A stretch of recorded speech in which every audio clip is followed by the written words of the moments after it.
wa ma kanu muhtadin, akan merugi orang-orang yang mendustakan perjumpaan dengan Allah Subhanahu wa taala dan tiada mereka mendapatkan hidayah.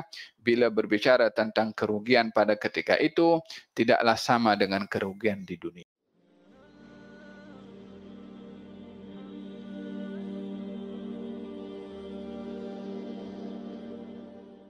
Wa yauma yahsyuruhum, ketika Allah menghimpunkan semua makhluk, ka'an lam yalbathu illa sa'atan minan nahar, maka mereka yang dihimpunkan nanti di hari kiamat merasa tidak hidup di dunia kecuali sesaat daripada waktu siang. Sesaat daripada waktu siang. Yata'arafuna bainahum, yang mereka saling berkenalan satu dengan yang lain. Kalimat sa'ah, masa, bila dinisbahkan kepada masa yang ada di dunia, maka ia merangkumi kepada banyak makna. Satu saat itu masa, 1 minit itu masa, 1 jam itu masa, 1 hari pun namanya adalah masa. Mungkin 1 abad, 1 masa dahulu, masa juga disebutkan. Kalimat sa'ah, masa itu, kalau di dunia mempunyai banyak arti, tapi kalau di akhirat hanya punya 1 arti saja, yaitu hari kiamat.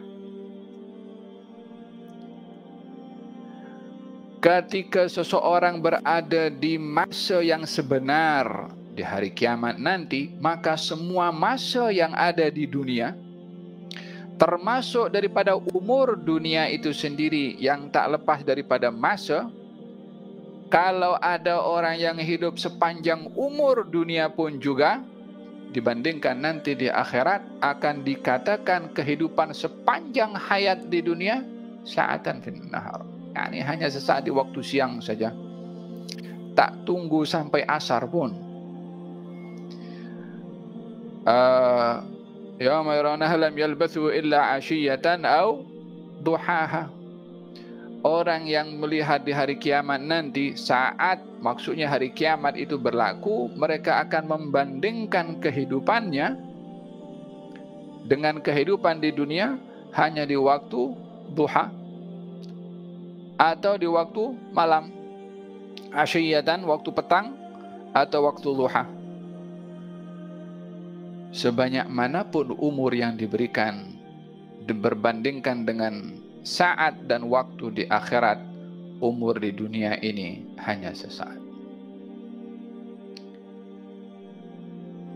Hadza, keimanan yang ada kepada mukmin dan muslim, meyakini bahwasanya kehidupan yang sebenar adalah di akhirat. Kalaupun susah di dunia, susahnya pun tidak akan berpanjangan. Oh, sesusah manapun juga seorang, bila mana meninggal dunia akan hilang kesusahannya.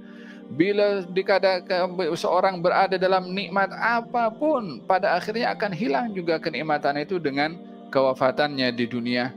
Tak ada yang kekal di dunia ini dalam keadaan susah atau dalam keadaan senang, melainkan keseluruhannya berakhir dengan kematian. Di saat itulah bermula kehidupan yang sebenar. Wa inna ad-daral akhirata lahiyal hayawan. Sesungguhnya kehidupan di akhirat ini adalah sebenar-benar kehidupan yang menghabiskan masa di dunianya dengan mencari kursinya, yang mencari kedudukannya, yang mencari kenikmatannya, yang mencari untuk enjoynya, yang mencari walhasil hal-hal yang hanya yang kenikmatan sementara sahaja. Akan hilang masa begitu saja. Nanti di akhirat bila terbuka, menyesal yang tak boleh dibayangkan pada masa yang merupakan modal baginya untuk mendapatkan pemberian yang besar dari Allah Subhanahu wa taala di akhirat nanti. Jangankan orang yang masuk neraka menyesal, yang masuk syurga pun menyesal juga karena tidak memanfaatkan masa yang diberikan oleh Allah Subhanahu wa taala. Wa yawma yahsyuruhum kan lam yalbathu illa sa'atan minan nahar yata'arafuna bainahum. Mereka ketika dibangkitkan nanti akan kenal siapa di sebelahnya, di barzakhnya itu. Tapi ketika dibangkitkan, bila sudah mula nampak dahsyatnya hari kiamat, tak ada orang bercakap satu dengan yang lain, hatta dengan sebelahnya. Mungkin best friend-nya pun di sebelah, tak akan mampu untuk bercakap, terpegun dengan dahsyatnya hari kiamat nanti. Yata'arafu bainahum qad khasira alladhina kadzdzabu biliqa'illahi wa ma kanu muhtadin, akan merugi orang-orang yang mendustakan perjumpaan dengan Allah Subhanahu wa taala dan tiada mereka mendapatkan hidayah. Bila berbicara tentang kerugian pada ketika itu, tidaklah sama dengan kerugian di dunia. Rugi perniagaan di dunia masih boleh makan juga. Rugi beberapa pun juga di dunia, hilang semua harta, masih ada tubuh badan sehat untuk bergerak, masih ada yang dimiliki. Namun bila orang rugi di akhirat, tiada apa yang boleh untuk dibanggakan atau dimanfaatkan, melainkan penyesalan, sehingga digambarkan oleh Allah, yauma ya'addul zalimu ala yadayhi, di hari di mana orang itu menyesal menggigit jarinya, yakni tangannya digigit sampai kalau habis jari jemari ini pindah ke sebelahnya, yakni ini baru menyesalnya, belum lagi adab waliyadu billah. Wahakadha, seorang yang beriman kepada hari akhirat akan menghisab masa yang diberikan oleh Allah di dunia untuk kehidupan yang sebenar di akhirat.